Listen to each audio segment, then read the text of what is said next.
చెప్పి ఆయన కొడుక్కోమని కానీ వెంటనే తలుపులు వేసి ఆ ఫైబర్ కుర్చీలు తీసుకొని ఆయన మీద దాడి చేశారు. శ్రీ జవహర్ బాబు గారిని దాడి చేయగానే మండల పరిషత్ అభివృద్ధి అధికారిని సుదర్శన్ రెడ్డి, భాను, వెంకటరెడ్డి గారు, ధర్మారెడ్డి గారు కొట్టడం జరిగిందని, ఇమ్రాన్ కూడా కొట్టి బయటికి నెట్టారని, తర్వాత పై అంతస్తు నుండి ఉపాధి హామీ సిబ్బంది కిందకు వచ్చి తలుపులు ఊడగట్టి లోపలికి వెళ్ళి ఇమ్రాన్ తెలిపారు. ఉపాధి హామీ సిబ్బంది లోపలికి వెళ్ళి చూసేసరికి వెంకటరెడ్డి గారు ఎంపీడీఓ గారిని కూర్చున్న చోట చేతులు పట్టుకొని సుదర్శన్ రెడ్డి గారు జెసిఏ జవహర్ బాబు ఎంపీడీఓ ఛార్జీ పైన కాలుతో కొట్టారని, మిగిలిన వారు కూడా ఎక్కడుంటే అక్కడ వేలతోటి చేతులతో కొట్టడం జరిగింది. ఉపాధి హామీ సిబ్బంది లోపలే ఉన్న లక్ష్మీప్రసన్న గారు బీఆర్ఓ గారు అడ్డుపట్టడంతో అందరూ వేరే గదిలోకి వెళ్ళి కూర్చున్నారు. తర్వాత పోలీసు వారికి చెప్పడం జరిగింది. ఆ సమయంలో కలెక్టర్ గారు కూడా విజయవాడ ఉండటం వల్ల ఆయన వెంటనే ఫోన్లు తెలియజేయగానే ఆ ముందు స్థానిక పోలీసులు పంపిస్తే గంటన్నర సేపు వాళ్ళు ఇక్కడే ఉన్నారు. ఎస్ఐ గారు వచ్చారు, కానిస్టేబుల్స్ వచ్చినా కదలరు. మళ్ళీ అదనపు సిబ్బందితోటి సిఐ గారితో వచ్చి ఆయన అదనపు సిబ్బందితో వచ్చిన తర్వాత కానీ వీళ్ళని అరెస్ట్ చేయడానికి కుదరలేదు. దాంతో 9 మంది వెళ్ళిపోయారు, 3 మట్టికి అరెస్ట్ చేశారు. ఈ సందర్భంగా నేను ప్రత్యేకించి ఎందుకు వచ్చి ఇక్కడికి వచ్చామంటే, వైసీపీ 11 సీట్లు ఇస్తేనే వీళ్ళకి ఇంత అహంకారం చూపిస్తున్నాం. ఓడిపోయి కూడా ఇంత పొగరు చూపిస్తున్నాం. ఓడిపోయి కూడా నేను ప్రత్యేకించి చెప్తున్నాను, మీరు ఎవరి జాగీర్లు కాదు, ఇది ఒక్కరి జాగీర్లు కాదు. ఇది ఆ రోజులు పోయింది. మీరు రకరకాల ముఠాలు పెట్టుకొని మీరు భయపడతామంటే భయపడే ప్రభుత్వాలు కాదు, ఎన్డీఏ కూటమి ప్రభుత్వం అసలే కాదు. ఇక్కడ ఉన్న యువత కొత్తతరం యువత, నాయకులు కూడా, సీనియర్ నాయకులు కూడా చాలా నలిగిపోయారు. మార్పు కోసం చూసే ఈ రోజున ఎన్డీఏ కూటమి ప్రభుత్వాన్ని ఎన్నుకున్నారు. శ్రీ నారా చంద్రబాబు నాయుడు గారి నాయకత్వంలో ఉన్న ఎన్డీఏ ప్రభుత్వం, వారి గౌరవ ముఖ్యమంత్రిగా ఉన్న ఈ ప్రభుత్వం ఇలాంటి చిల్లర పనులకి ఎవరు భయపడరు.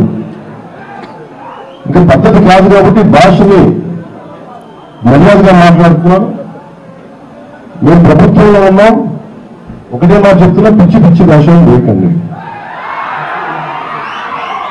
బయట యువతకి మీరు అర్థం చేస్తా ఉన్నారు.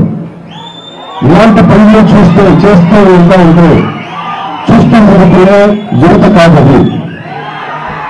ఇది రాయలసీమ యువతుడు, పూర్వపాటలో ఉన్న యువతుడు, నలిగి ఉద్యోగాలు, ఉపాధి అవకాశాలకు నలిగిపోతా ఉన్న యువతుడు. యువతను దయచేసి మీరు రెచ్చగొట్టకండి. ఈ రోజున మీరు వచ్చి 70 కోట్ల రూపాయలు జాతీయ ఉపాధి హామీ పథకం కింద మేము అమలు చేసే, దాదాపు కలెక్టర్ గారు చెప్పిన దాదాపు ఒక మొత్తం పనులు అయిపోతున్నాయి. జనవరిలో రోడ్ల నిర్మాణం కానీ, గోశాలని కానీ అన్ని రకాల పనులు చేస్తా ఉన్నాం. ఫార్మ్ పాయింట్స్ కానీ. దాంట్లో బాగా ఇప్పుడు నాకు వచ్చిన కంప్లైంట్ కూడా ఏంటంటే, ఇక్కడున్న గాలిమీడి మండలం ప్రజలకు కూడా చెప్తా ఉన్నాం, వాళ్ళు పర్మిషన్స్ ఇవ్వమంటే కూడా ఇవ్వమని చెప్పట్లేదు. పనులు సిద్ధమైపోయినాయి అంటే వీళ్ళు కూర్చొని ఎంపీటీగా ఉన్నారు కాబట్టి వాళ్ళు పర్మిషన్ ఇవ్వట్లేదు. అంటే ఒకటే చెప్పాం, 14 రోజులు సమయం ఇస్తాం. 14 రోజుల తర్వాత కలెక్టర్ గారు can over right that rule. మీరు ఎంపీపీలు అని చెప్పి మీ చేతుల్లో ఉన్న అధికారం ఇవ్వడానికి లేదు. అభివృద్ధికి మీరు ఎన్ని అడ్డగోడలు కట్టినా బద్దలు పట్టుకుని ముందుకెళ్లే శక్తి సమర్థత మా దగ్గర ఉన్నారు. ఎందుకంటే బేసిక్ అడ్మినిస్ట్రేటివ్ ఇబ్బందులను కలగ చేస్తే దాని చర్యలు మళ్ళీ వేరే విధంగా ఉంటాయి. అలాగే కలెక్టర్ గారు కూడా దృష్టికి తీసుకొచ్చి 14 రోజులు మీకు నోటీస్ ఇచ్చి మీరు ఓవర్ రైట్ మీ ఎంపీపీ పదవిని మీరు నిలబెట్టుకుంటే, గౌరవంగా ఉంటే మీకు మంచిది. అలాగే ఇది నేను ప్రత్యేకించి రాయలసీమ ప్రజలందరికీ కూడా చెప్తున్నాను, నేను ఇక్కడికి వచ్చిన మీకు ధైర్యం నింపడానికి వచ్చాను. భయపడతా ఉండే కొద్దీ భయం పెరిగింది తప్ప భయం తగ్గదు. ఇక్కడున్న ప్రభుత్వ అధికారులు కానీ, రాష్ట్రంలో ఉన్న 640 ఎంపీటీఓల మీద కానీ ఒక్కరు చెయ్యేసినా, ఒక్కడంటే ఒక్కడు చెయ్యేసినా ఏ మాత్రం సహించో, ఏ మాత్రం గుర్తుపెడతాం. మీకు ఎలా ఉంటుందని చెప్తున్నాను. ఇళ్ళలోంచి బయటికి లాక్కొచ్చి దేవుడు అర్థం గుర్తుపెడతాం. ఇళ్ళలోంచి లాక్కొస్తాం. మర్యాదగా ఉన్నంతసేపు మర్యాదగా ఉంటాం, పద్ధతిగా ఉంటే పద్ధతిగా ఉంటాం, ప్రజాస్వామ్యబద్ధంగా ఉంటే ప్రజాస్వామ్యబద్ధంగా ఉంటాం. స్థాయి దాటి మీకు కొమ్ములు వచ్చినాయి, మీరు ఇక్కడ కూర్చోబెట్టి మీరు ఆధిపత్య ధోరణితో కానీ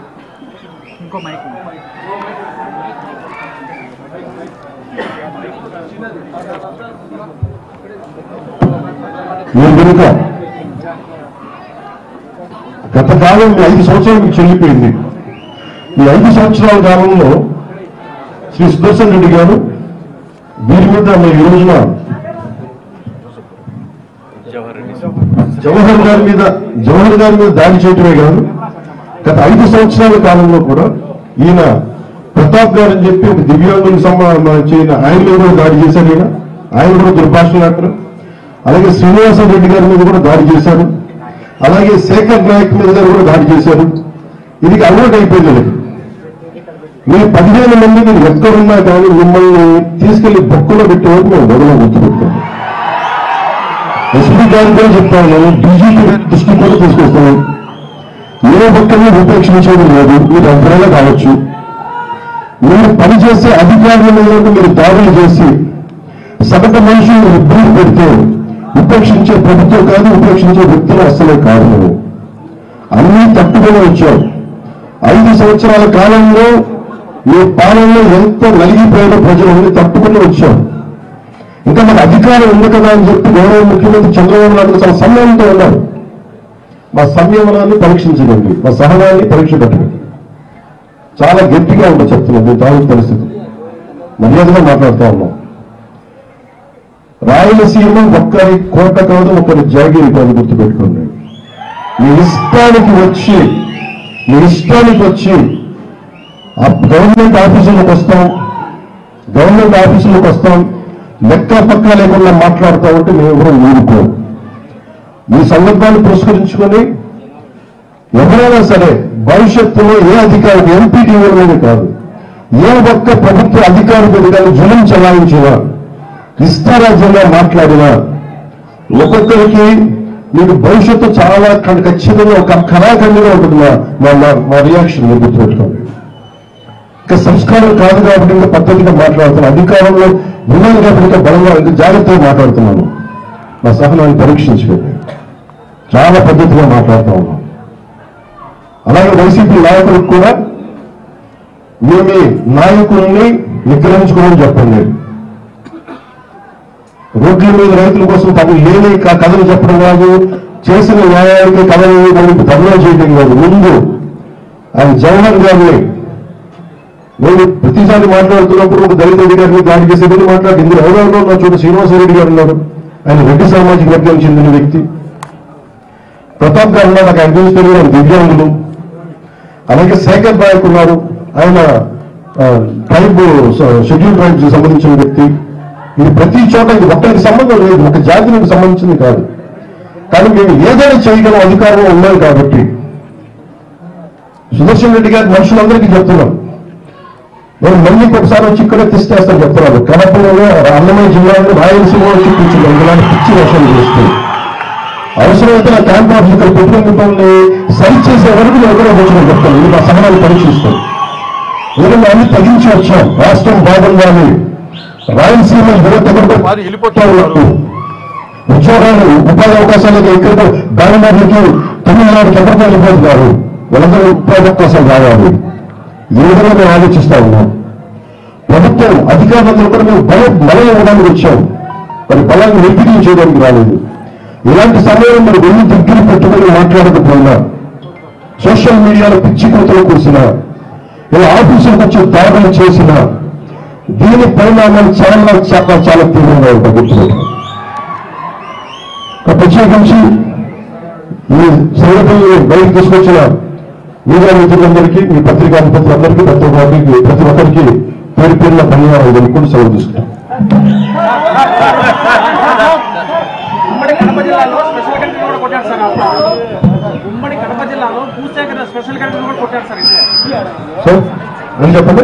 ఉమ్మడి కడప జిల్లాలో భూసేకరణ స్పెషల్ కలెక్టర్ రామచంద్ర గారిని కూడా కొట్టారు సార్. ఇట్లా వీటన్నిటికి సంబంధించి నేను ఇది ప్రత్యేకించి క్యాబినెట్ లో చర్చిస్తాం. అది క్యాబినెట్ లో చర్చిస్తాం. ఇప్పుడు నా పోషికి కూడా తెలియజేశాను. ఇక్కడ ఏం జరిగింది మొత్తం రిపోర్టు ముఖ్యమంత్రి గారి టేబుల్ మీద ఉండాలి, డీజీపీ గారి దగ్గరికి వెళ్ళాలి, హోమ్ మినిస్టర్ గారి దగ్గరికి వెళ్ళాలి, అలాగే క్యాబినెట్ సభ్యులు అందరి దగ్గరికి వెళ్ళాలి, అలాగే జిల్లా ఇన్ఛార్జ్ మంత్రికి కూడా వెళ్ళాలి.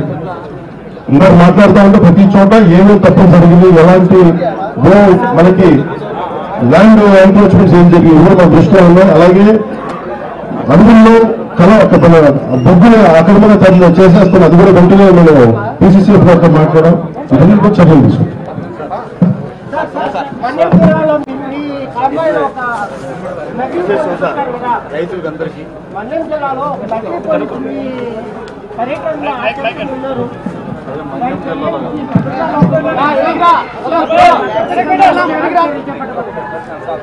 నిజంగా చెప్పాలంటే నా భద్రత నాకు ఆశీర్వదిస్తుంది. ఈరోజు పొద్దున నేను ఈ పర్యటనకు వస్తామంటే నా దృష్టికి తీసుకొచ్చాను. ఒక ఐపీఎస్ అధికారి ముసుగులో ఒక వ్యక్తి తిరిగాడు, వచ్చాడు, మొత్తం ఫోటో తీసుకున్నాడంటే నేను అడిగాను, అసలు ఎవరన్నా ఒక ఐపీఎస్ స్థాయి అధికారి వస్తే ఎవరైనా అడుగుతాం కదా, how come it polices over look అంటే అది ఎందుకు దీన్ని చూడలేకపోయారన్నది కృషి అధికారులతో మాట్లాడుతూ ఉన్నారు. ఇది కేవలం నాకు పనిచేయడం తెలుసు, రాష్ట్ర పోలీస్ శాఖ బాధ్యత, ఇది ఇంటెలిజెన్స్ శాఖ బాధ్యత, హోంశాఖ బాధ్యత, అలాగే డీజీపీ గారి బాధ్యత. నాకు పనిచేయడమే తెలుసు.